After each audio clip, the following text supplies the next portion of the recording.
Afternoon for an announcement about our Return Stronger.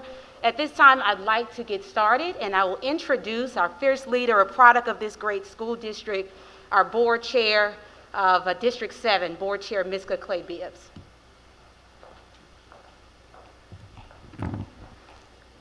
Good afternoon.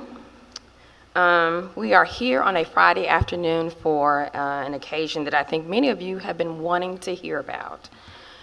When the members of the Shelby County Board were elected by the citizens of Memphis and Shelby County, we were given the tremendous responsibility of ensuring the education of thousands of students by providing a high-quality instruction in a safe learning environment. We have taken this responsibility very seriously. This has been an unprecedented journey, but I am proud we stayed the course, stronger together. I do want to acknowledge my colleagues that are with me today. That is Board Member Woods, Board Member Joyce Dorst-Coleman, Board Member Althea Green, Board Member Michelle McKissick, and Board Member Stephanie Love. Teachers have been dynamic change champions. Families have shown remarkable resilience. Our board has exemplified strong leadership, and our superintendent has fought through obstacles and unimaginable adversity for the health and safety for all. As we forge ahead, let us remember where we've been and how we have persevered together. At this time, Dr. Ray will share an important message about our path forward. After Dr. Ray, we will have Dr. John Barker, Deputy Superintendent of Strategic Operations and Finance, and as well as Dr. Angela Whitelaw, Deputy Superintendent of Academics. Dr. Ray.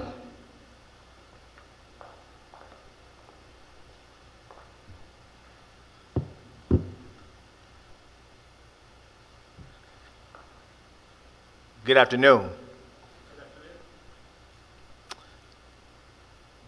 Thank you, Board Chair Bibbs. A few moments ago, I stood before educators of Shelby County Schools with the sentiments of the Serenity Prayer in my heart. God grant me the serenity to accept the things I cannot change, courage to change the things I can, and wisdom to know the difference. We fought the good fight. We stood alone in Memphis and Shelby County against mounting pressure to reopen while COVID-19 cases spiked in our community. From the onset of this pandemic, we've diligently planned for a stronger return to our buildings, but we've had no control of the virus or the community conditions that would allow us to go back. What we have controlled on this unprecedented journey since March 2020 is the spirit of cooperation and the incredible ingenuity our teachers and staff have shown doing what some people said was impossible. We've moved to a historic one-to-one device implementation in a matter of 8 weeks, and you made virtual victories happen for our students. We prioritized student and family meals and served more than 1 million meals to students since last March. We provided uninterrupted pay for teachers, even amid layoffs around the country. And we were one of a few employers in the state to honor our promise to give a much-deserved pay raise to all employees. None of this would have been possible without the unwavering support of our principals, teachers, staff, and the greatest school board in the nation, and also our community organizations. Although we didn't know the path of the virus, we have remained committed to flexibility. It's always been part of our SAFE plan, strategic action for flexible education. The very essence of flexibility is the ability and willingness to adjust. And my dear Shelby County colleagues and families, this is where we find ourselves today. There's proposed legislation in the General Assembly that could impact our funding and penalize the district. Not to mention the bill already passed in special session that will penalize districts for low participation on in-person TCAP. We know best how to serve our students and children, and as such, the time has come for us to return stronger in person to our buildings and classrooms. We pleaded with health officials and state leaders for months to prioritize vaccinations for teachers and all SES employees. We're working hand in hand with Shelby County Health Department to get our teachers and employees to the front of the line. The coming availability of vaccines and the reports that new COVID-19 cases are beginning to trend downward in our community is our greatest signal of hope. We have continued to follow science since the onset of the COVID-19, and now is no different. We've learned that from the 1st of January to the 1st of February, the 7-day average number of newly diagnosed cases decreased by more than 50%. The number of active coronavirus cases in Shelby County is less than 3,000 for the first time since last fall, and the percentage of positive tests continues a steady decline since the holidays. Considering this hope, today I'm asking that all Shelby County Schools employees return in person to buildings and classrooms on Monday, February 22nd. The district will implement at least 2 asynchronous learning days during the week of February 22nd to allow teachers an opportunity to be back in their classrooms and get prepared for a return to in-person learning. Students in grades pre-K through 5 will return March the 1st, and students grades 6 through 12 will return March the 8th. Students with disabilities or in self-contained classrooms will return within their grade bands. Virtual instruction will continue for all students whose families chose to remain virtual. Parents who would like to change their child's learning option to either in-person or virtual may contact their school. These changes will take effect for the remainder of the school year. Recognizing the resilience and commitment to our incredible teachers and school staff, I'm proud to announce today a one-time Return Stronger bonus, $1,000 for certified school-based employees and $500 for classified. Details with eligibility will be shared next week. Let me be clear. Although there is some pressure to reopen our school buildings, we will not compromise our commitment to safety or our core mission to provide high-quality education for children of Shelby County. Our buildings are ready. We've used millions of dollars in COVID-19 relief funds to purchase protective equipment, cleaning supplies, install safety signage, and improve building ventilation systems to protect our precious children and our incredible staff.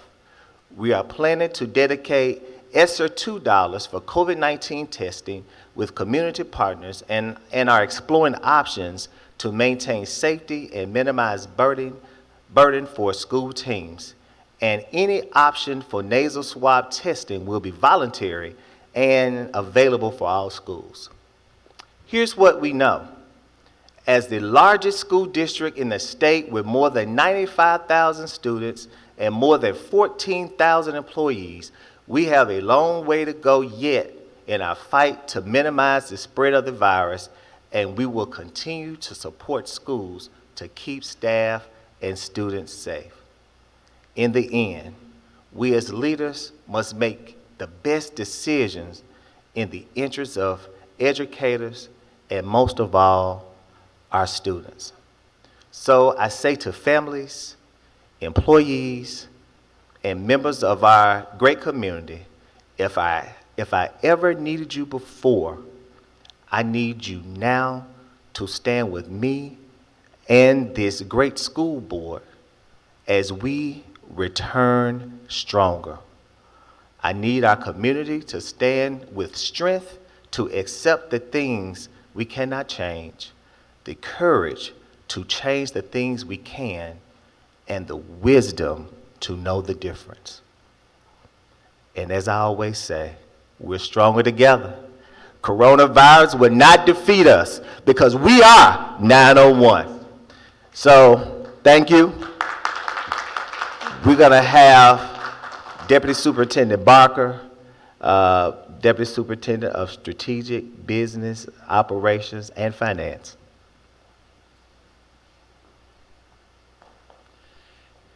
Thank you, Superintendent Ray. Thank you, members of this wonderful board. I want to take just a minute or two and be clear about some things relative to our business operations efforts. And I want to give a special shout out to Mr. Jannard Phillips, who is our Chief of Business Operations, and he and his team across the board have done incredible work. As Superintendent said, we are ready. Our schools are ready.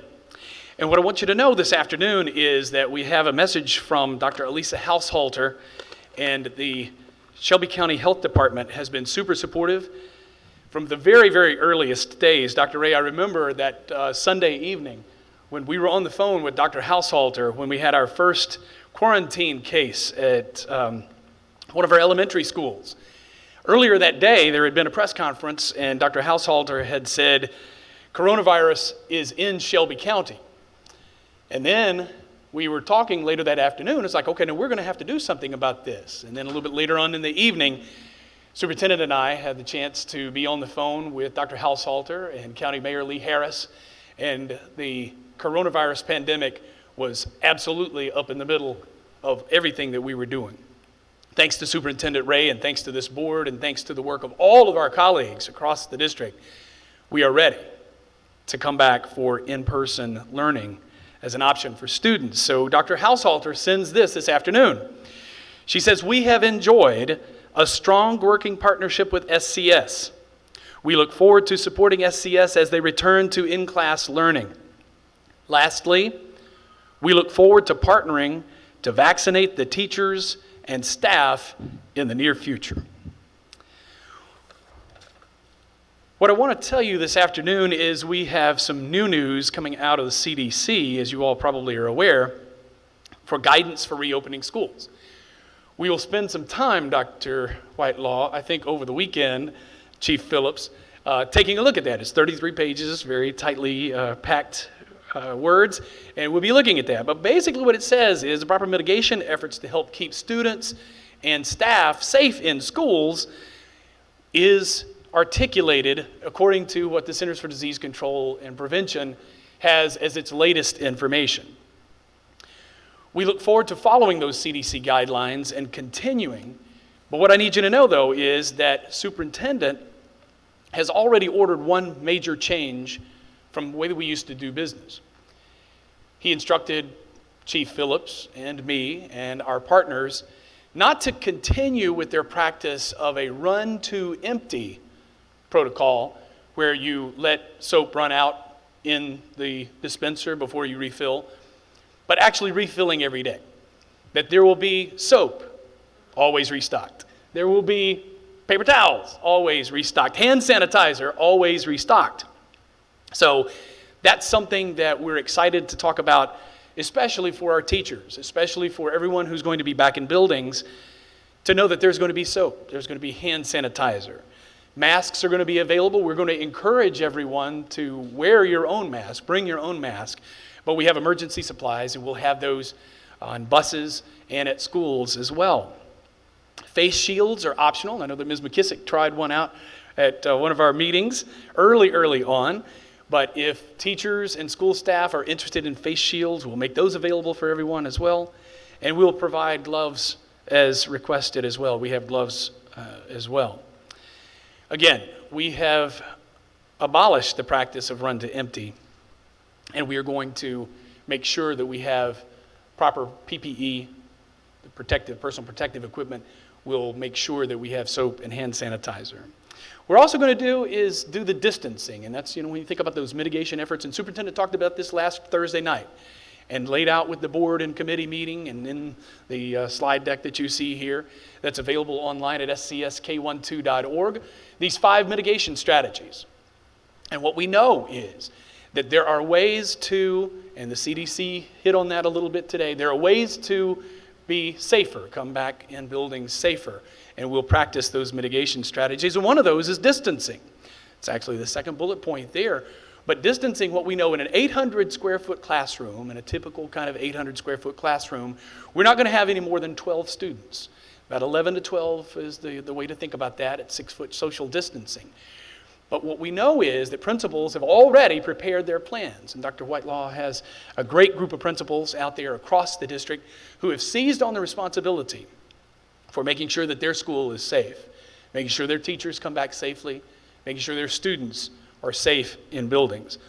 And one of the major ways is that we are going to keep students at distance. We also, in the board, thank you board, for approving the desk shields. So there's desk shields that will be available at all schools as well. So we are prepared, as Superintendent said, and just thank you, Superintendent, for your leadership. Thank you, board, for your leadership. We are ready to go back. And for those students whose parents have chosen to go back to buildings, we have the pieces in place to help keep them safe. Without further ado, I'll introduce my wonderful colleague, Dr. Angela Whitelaw, who is Deputy Superintendent for all things academics.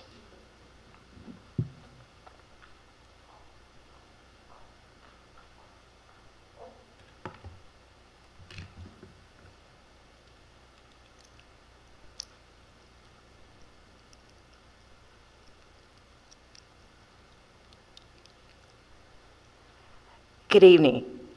I'm Angela Whitelaw, and I am the Deputy Superintendent of Schools and Academic Support.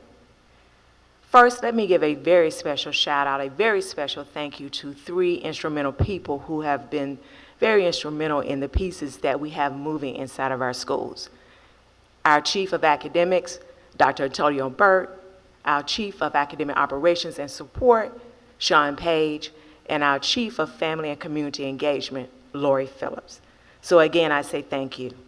Also to the superintendent and board members, I again agree with Chief Barker, Deputy Superintendent Barker, that they have truly shown leadership during these times. Like Superintendent Ray stated, there are just a couple things that I wanted to review. That students in grades pre-K through 5, along with students with disabilities that are in our self-contained classes, will return March 1st. Students in grades 6 through 12, along with our students with disabilities in our self-contained classrooms, will return on March 8th. Again, virtual instruction will continue for all of our students whose families chose to remain virtual. Parents who would like to make a change, we definitely want you to reach out to the principal and make an appointment, and we will walk you through that process. So again, parents who would like to make a change, we're asking that you reach out to the principal and they will walk you through the process. Schools will revert back to their regular bell times starting March the 1st. We ask that parents contact their child's school just in case you forgot the bell time, and check in with your school to ensure that you are on target and you are ready to go at the regular bell time on March 1st. I want to remind all of our parents that March 1st and 2nd will be asynchronous days for pre-K through 5, and March 8th through 9th will be asynchronous for grades 6 through 12, along with our special ed population that go with those grade bands. Asynchronous days will allow our teachers, especially during the week of March 1st and March 8th, it will allow our teachers the opportunity to work with our in-person students, getting them acclimated back to the building, procedures, protocols, safety, So we want to make sure that our teachers and our students feel safe inside the building, and they are safe, and definitely those 2 days will be a benefit. Moving on to athletics, again, the district will offer the option to return to play for student athletes. We will ensure that all coaches have protocols in place. We will prepare them. We will walk them through the process, and also we will share with our families. The district will limit practices to essential personnel and limit games to no spectators or a set number of spectators. So we still will be working with our athletic department to work out all of the things so that we are able to share with our schools. So more details will be coming forth. Again, I just want to thank the superintendent for his leadership, and at this time, I will turn it over to our president of UEA, Ms. Stokes.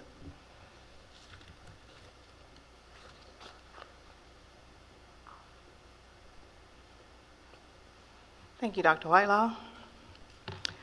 Thank you to our superintendent, Dr. Ray, for allowing UEA to be a part of the conversations that have been taking as far as reentering our schools safely. Thank you.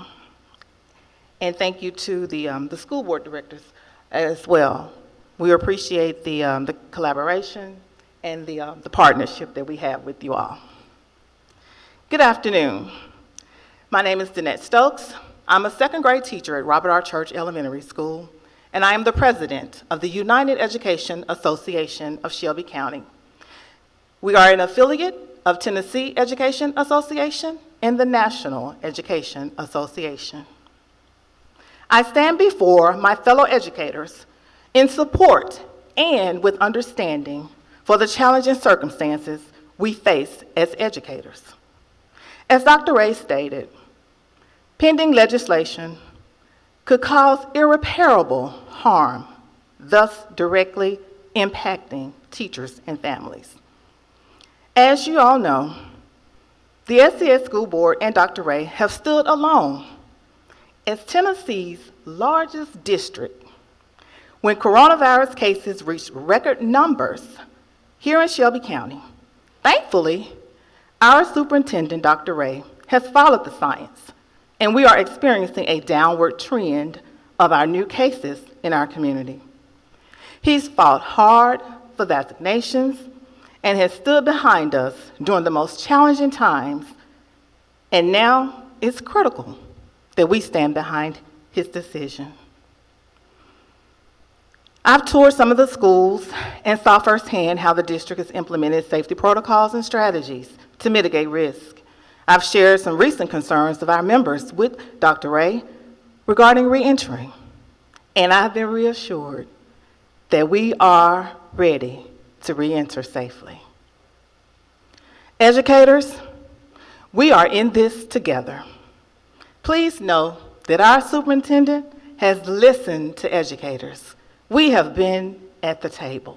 We have been a part of the conversations to reenter safely. He has done everything in his power to protect us over the past year. Yet, he is being forced by leaders in Nashville who are forcing us to reenter. UEA and TEA and NEA has been advocating on all levels, locally, nationally, and on the state level. And again, we have fought hard, and we must move forward together. We are stronger together. Thank you, and thank you.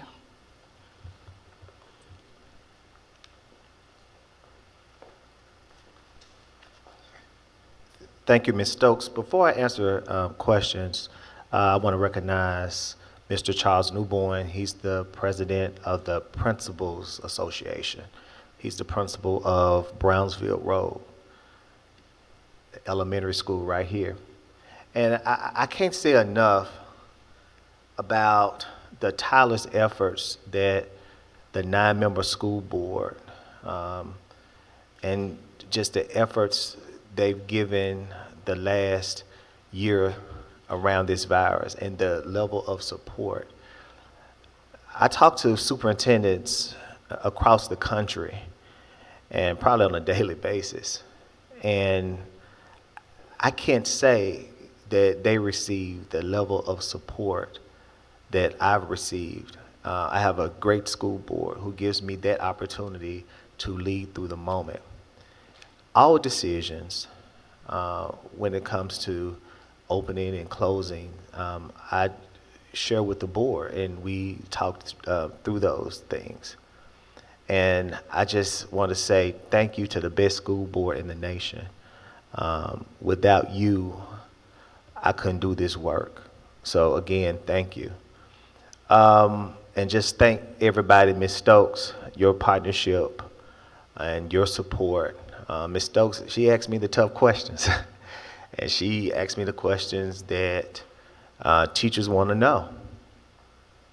And as I've always shared with her, it's a productive relationship with the superintendent and the teachers union. I think it must be productive. And not only she asks the tough questions, but she offers solutions. So Ms. Stokes, thank you for the partnership. And she knows that I'm a forever teacher. All right? So we'll answer a few questions. The media got this. This is our Return Stronger reentry plan that's been updated. Again, we've had a plan since June of last year, and it's very detailed. That goes from academics to the cleanliness of the buildings to how we're going to return stronger. So, a few questions.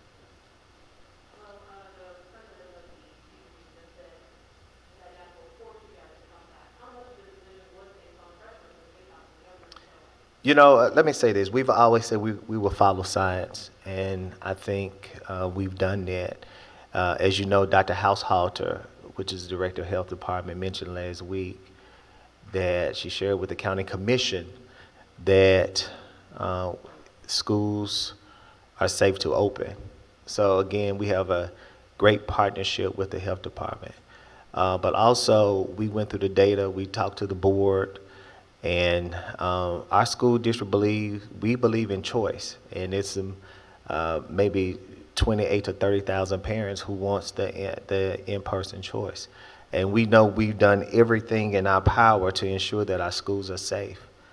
And the data is trending in a direction where we felt it was safe to return. But you guys have seen the news, you've heard the comments over the last few weeks, and I know I share the same sentiments with the board. We're gonna always do what's best for children, but also we have to do what's best for our school district as well. And at the end of the day, we're gonna follow science. We will continue to follow science, but you guys know what's been said in the media.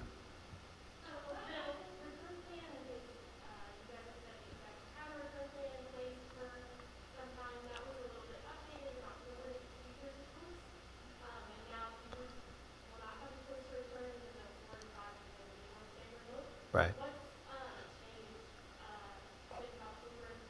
Absolutely.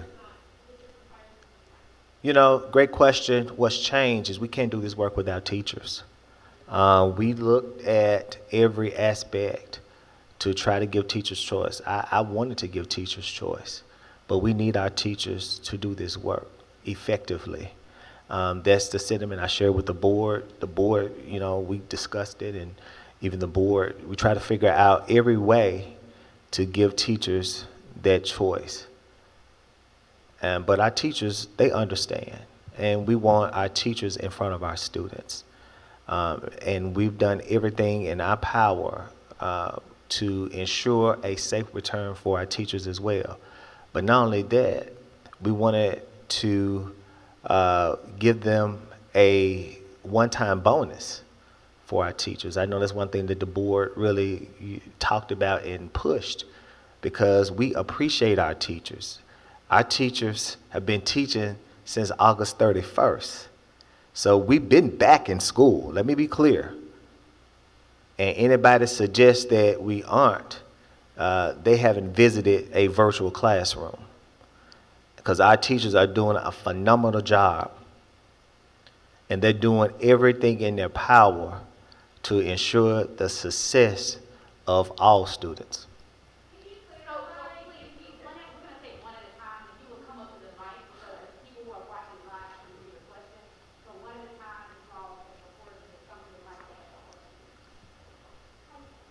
Hi. Is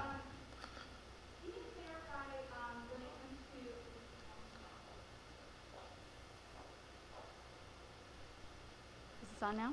Okay. Can you clarify what happens on February 22nd? Is it a requirement for teachers to come back, and the bonus is only applicable for those who come back February 22nd? Is it a requirement, and what happens if teachers do not come back February 22nd? Well, it's a great question. Yes, we're asking all of our teachers to return February 22nd. Just like any other work day, you know, if there's a situation or if teachers have extenuating circumstances, we're going to work through those. That's what we've always done. This is no different. But we're going to have more information about the one-time bonus coming soon. I think I've asked Chief Yolanda Martin, who's over human resources, to have sessions for teachers and kind of talk through everything about returning stronger. When in the previous plan, we were looking at students still staying with their teacher. In-person learning would be on Yes. Teams. I understand from Dr. Barker's information that classrooms will now be limited to about 12 students per classroom. Will Yes. students still keep their same teacher? And if you could talk a little bit more about what in-person learning will look like under this return plan. So Dr. Whitelaw will go deeper into that, but yes, students will keep their teachers. One thing, our students, parents, and teachers, they all agreed that they wanted to keep their teachers. And the only way that you can do that is through the virtual learning platform. Dr. Whitelaw, can you explain more?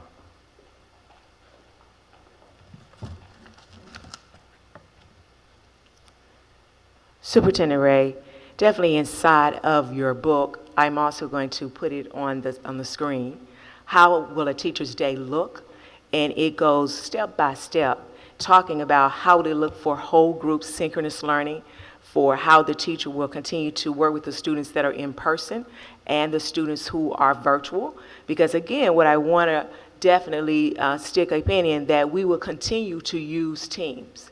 We will continue to use Teams. Again, you also will see how we will conduct small group synchronous instruction with students who are in person and students who are at home. So we are very detailed on how that looks. And then finally, you will see just another area around asynchronous, again, using Teams. So at this point, definitely all of our students will continue to have the same homeroom teacher or the teacher they have started with, and we will continue to observe social distance as much as feasible, as noted by Dr. Barker. But again, we will use Teams, and this lays it out exactly how it will look, and it would walk you through step by step. Follow up quickly to that. I have actually two questions. Dr. Whitelaw, if they're staying on Teams, is it going to be how it was planned before, that the students inside are going to be on headsets? And could you explain that? Yes. Would you go back a slide for me, Monica?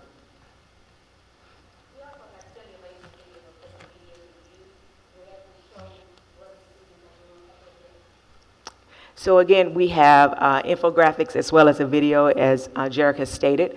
But again, student devices and classroom instructional expectations is inside the Return Stronger booklet, as well as we're asking every day that students bring their fully charged devices and power cords daily. And then they will be assigned to dedicated headsets, because again, we're using Teams to ensure that all of our students stay with the same teacher. Here, instructional content and curriculum will remain the same, as well as students with individual instructional technology. instructional technology needs will be assisted. Also, teachers instructing in person or virtual will continue to use Microsoft Teams, and quarantining 6 students, again, will, even if they're at home, will continue to use Teams. Let me go back. Dr. Ray definitely talked about this early on. On February 22nd and 23rd, when teachers return, there will be asynchronous days. And we're using those 2 days so that teachers can get back in the building, get their rooms set up, and then we will start back all students learning synchronous learning on February the 25th. On the first week of March, March the 1st and March the 2nd, we will have asynchronous time for our virtual students. For our students who are returning in person, teachers will use those 2 days to acclimate the students back into the building, introduce students to the building, for some of them for the very first time, for March 1st and 2nd for our pre-K through 5, along with exceptional students. That next week, when 6 through 12 return along with special ed, March 8th and 9th will be asynchronous days for students who are virtual. Again, students who are in person, teachers will use that time again to acclimate our middle and high school students back into the building, making sure that we are discussing safety protocols, making sure we're discussing lunch procedures, making sure that we're discussing how to social distance from each other. So just want to make sure that we, again, will be using Teams. Again, students will be with their teacher that they started out with in August. And again, we have it laid out exactly what it looks like for our teachers, along with the video. So I think almost every outlet has had an opportunity to ask a question, so we'll take 1 or 2 more questions, and then if you would submit your additional questions to the media inbox, we'll send you a digital copy of the state plan, as well as the additional information. Dr. Ray, for COVID cases as they come up, how will the district release information about cases, outbreaks, and what would trigger a return to virtual learning if there are so many cases of COVID in schools? Great question. Dr. Barker, can you talk about our plan and protocols and procedures? It's in the Return to Stronger booklet, but Dr. Barker.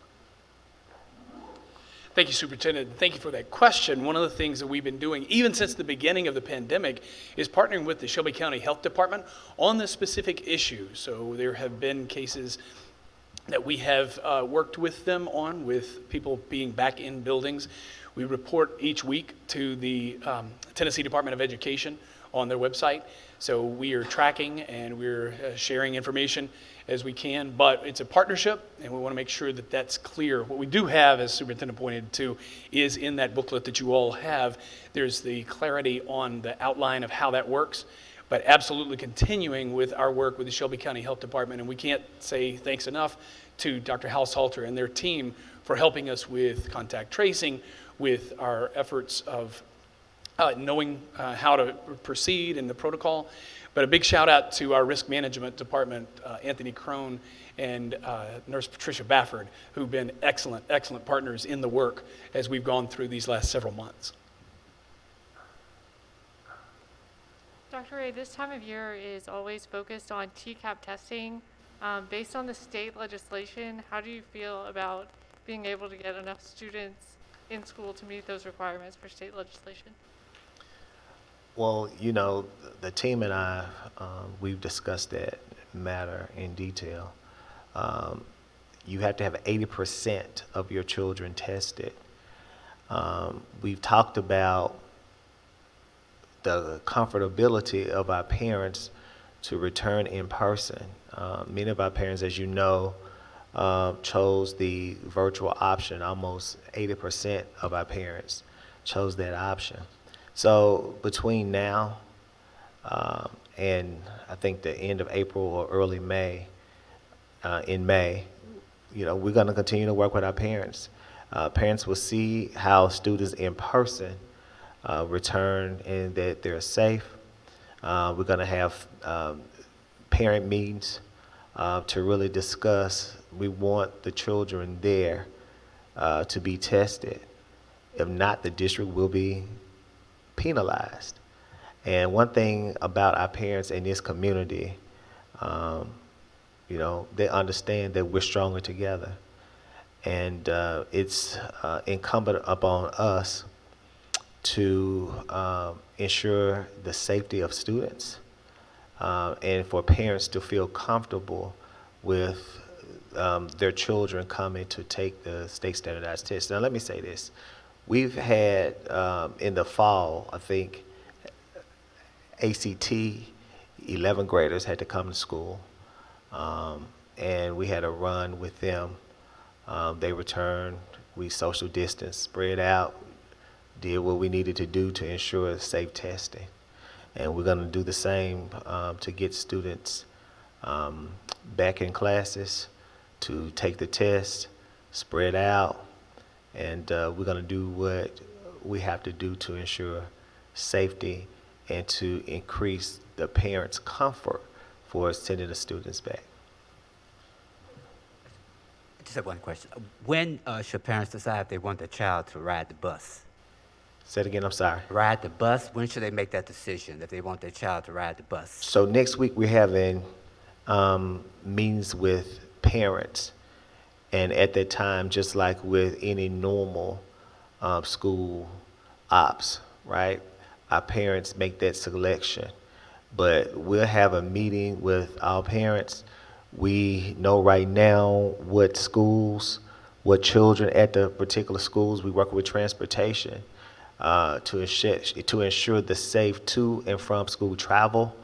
But parents will be asked, they will know their bus routes, their bus stops, and have that opportunity when we meet with parents next week. Right. The schools will have their own individual meetings to discuss all of this with parents. You said the week of, right. You said what? The week of February 27th. Yeah, at what point do you see traditional in-person learning returning while students are in the building? Because as I'm understanding what you're saying is instruction will still be through Teams when students return. So I guess at what point does that switch in your plan to traditional in-person Right. learning? We hope in the fall. You know, for the remainder of the semester, we're going to remain this way. That's to ensure equity. Students learning virtually and in person, we want them to have the same instruction. All right. You guys have been great. Thank you so much.